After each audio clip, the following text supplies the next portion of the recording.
மகன் தனை போற்றிடுவோம். ஐந்து கரத்தனை யானை முதத்தனை நந்தி மகன் தனை போற்றிடுவோம்.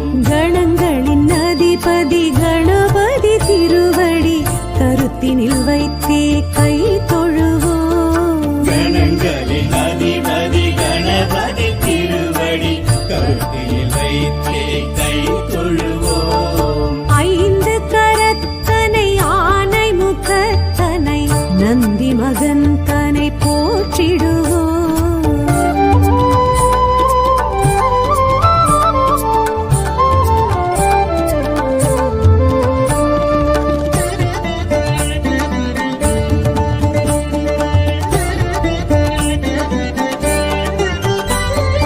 ஓம் எனும் பிரணவ வடிவாய் திகழ்ந்திடும் ஒற்றை கொம்பனை போற்றிடுவோம்.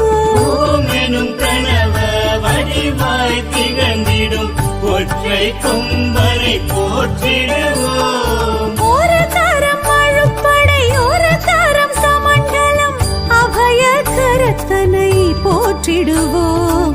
கணங்களின் அதிபதி கணபதி திருவடி கருத்தினில் வைத்தே கை தொழுவோம். கணங்களின் அதிபதி கணபதி திருவடி கருத்தில் வைத்தே